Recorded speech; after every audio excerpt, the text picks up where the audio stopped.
So, Jack, you're from here in Waco, born in 1930, and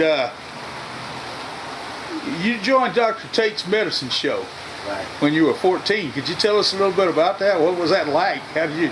Well, my aunt and uncle worked at Carnival to join. Yeah. And I left and went with them. We were gone, well, about 6 months. Then we joined the Carnival. And I was on Carnival for another year. So in 1948, you joined the Army. And you got sent over to Japan on occupation duty. Right. So I guess it came as kind of a surprise to you when you were flown to Korea and had been there for a short period of time, and you were captured one day before your 18th birthday. 20th birthday. 20th birthday, I mean. That's been described as a horrible event, to be taken prisoner of war. Could you tell us a little bit about what that's like? You don't know what's going to happen to you. We've already heard that the North Koreans already had a bunch of prisoners of war, South Korean prisoners of war, that put water around their arms and kill them. So we'd already heard that. So we figured we're going to be dead. And so you were afraid. The officers in charge of us, they wouldn't let them beat us. You saw a number of men executed. I've seen a lot of people shot in the death march. But that was later in the death march. I didn't see nobody executed. That was not an execution for somebody to be shot in the head? Well, during the death march. Well, what was it then if they were shot in the head? I mean, it wasn't a birthday party. It wasn't a bar mitzvah. No, but you said it when we first got captured. I'm talking about, I didn't see anybody get killed. But you did see people get killed. When Lieutenant Thornton got killed. Okay, can you tell me something about that, the day in the cornfield when Lieutenant... That was the day after the cornfield. That's when the death march started. We marched about an hour. And everybody started falling back. So the guys were wounded, barefooted.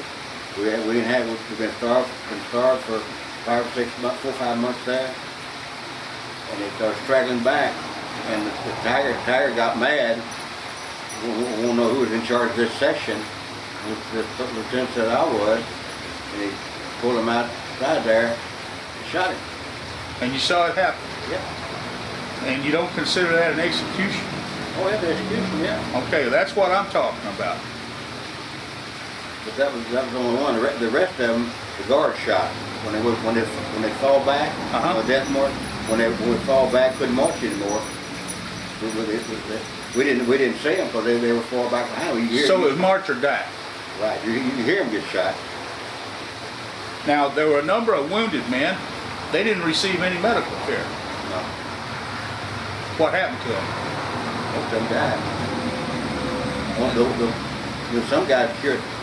Some of the guys end up getting well. Well, I got one buddy who got shot in the head, and he ended up he's still alive today. But most of the guys who were shot died. Now the ones who couldn't move on their own were carried by their comrades. We carried them as far as we could. They'd make us put them down. And after we put them down, we'd go on and then we'd have them shoot them. I understand. So that was hard on you. Well, back then you wasn't worried about yourself. You wasn't worried about anybody else. All right, I believe you. Many of the men were barefooted and didn't have any proper clothing. It was getting cold by then. We had fatigues on.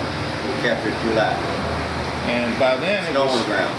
This was in October, and it gets cold early in that part of Korea. There was snow on the ground. Yeah. There was snow on the ground, and so some of the men were barefooted. And nobody had enough clothes, so everybody was cold.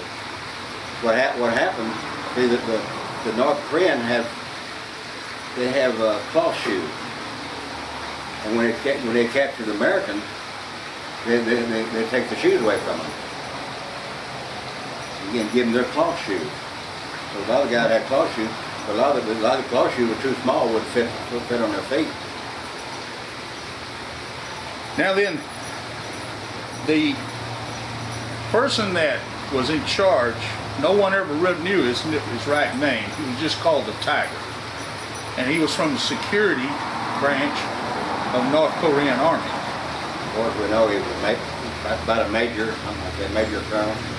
And, well, we found out his name later on after the war. What was his name? I got it written down in there. Okay, and he had to stand trial, but not for war crimes. What we understood was he got tried for stealing our rations that he's supposed to be delivered to us while we were starving to death. Okay, what were you fed? Millet and maize. Millet and maize, and you weighed 120 pounds when you were captured. Right. How much did you weigh after you'd been in captivity? I got down to 63. So you lost half your body weight. Everybody lost half their body weight. To stay hydrated, y'all had to drink polluted water. Most generally we eat snow. Snow. But when there wasn't snow, where'd the water come from?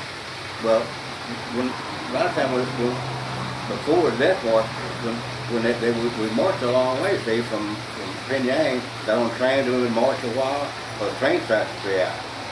And only water available was water in rice paddies. We drank that water, and we all ended up with worms. Okay, so the men had worms. Tapeworms. Tapeworms, and that was from the polluted water. Now then,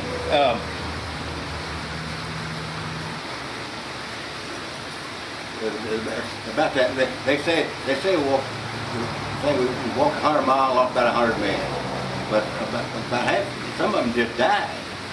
You couldn't walk any further and were shot. they would shoot them because they couldn't walk any further, but they were shot. What I had said was that they were shot. Guard shot. Oh, okay, so you're talking about a 2/3 attrition on a 100-mile march or die. No, 2/3 what died overall. All right, then. Thank you for helping me get straightened out on that. When the first month we were captured was about 750, and we came back at about 280 of them. The rest of them all died over there. Nobody died after. Nobody died after. 90% of our guys died in the winter of '50. Very few people died after that, and after we turned over the Chinese, nobody died. Or maybe one died. From the winter of '50, when most people died, we had few people dying and dying on until we turned over the Chinese. When we turned over the Chinese, they started feeding us and fattening us up. Well, tell me about brainwashing. What was that like? Well, they just had classes about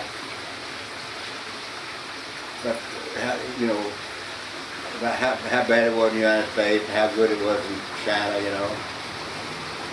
What was their criticism of the United States? Well, they look like. I ain't say that. No, it just said that they were much. The companies were the better country than ours were. I understand. But so it's political indoctrination. We'd already been prisoner of war for a year and a half. But we didn't believe all that stuff. They tried stuff in school. We wouldn't pay no attention to them. We'd talk, and we would get up and ask questions. And I remember one instructor said there wasn't no prostitution in China. The guy stood up, he said, I bet I'd take a $10 bill over and start a stampede. And they got where they would take us seriously. And all the boys captured under the Chinese, they brainwashed them for a long time. But they gave up on us for a while. After a while, they gave up on us.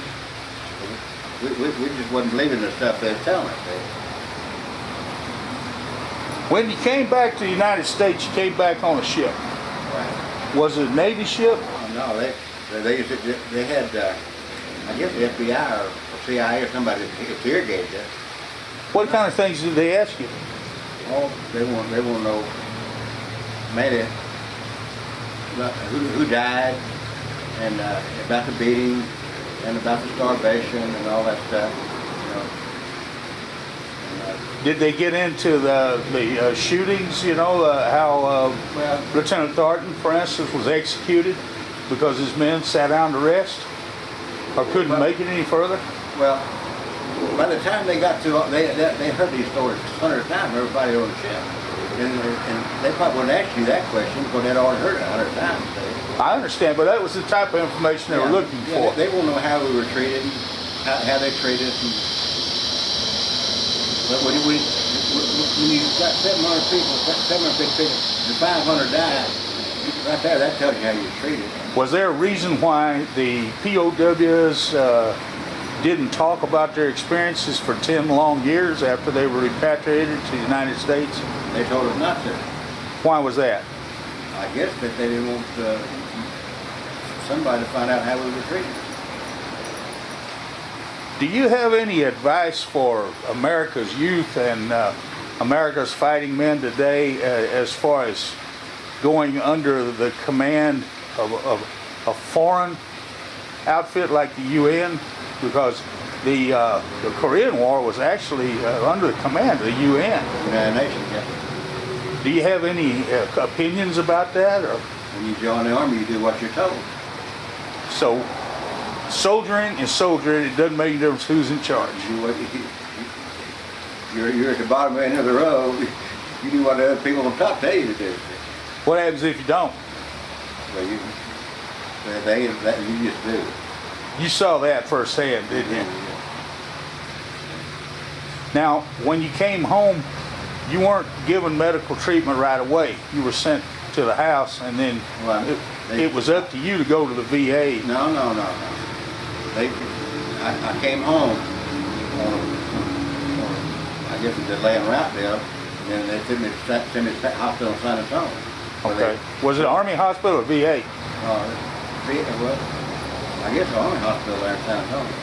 And so you had some health problems. Well, I had worms and stuff, yeah. And I was a nervous wreck.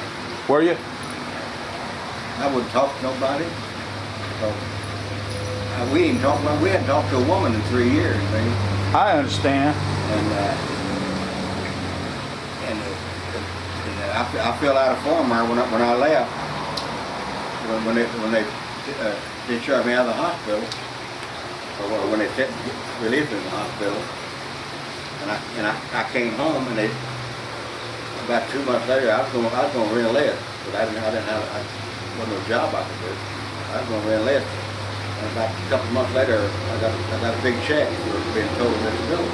I stayed out of trouble. The North Koreans didn't do anything without permission from Russia. And so, They had to get permission from Joe Stalin to attack us. and their reasons for attacking were because somehow the balance of power had been upset. I have no way of knowing. You don't know why they did it. I imagine North Korea wanted to rule South Korea. And North Korea, they had a 1 million man army, so South Korea didn't have hardly anything. Well, they're definitely getting that. Is there anything you'd like to add?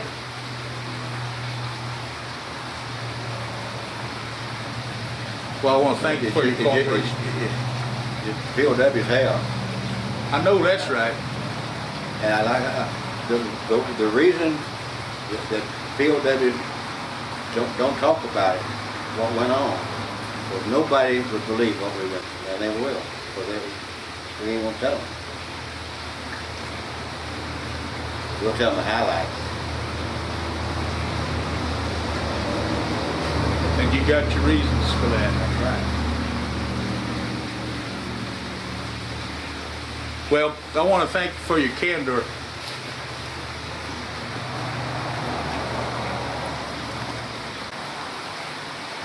So, Jack, you're from here in Waco, born in 1930, and you joined Dr. Tate's medicine show Right. when you were 14. Could you tell us a little bit about that? What was that like? How did you? Well, my aunt and uncle had a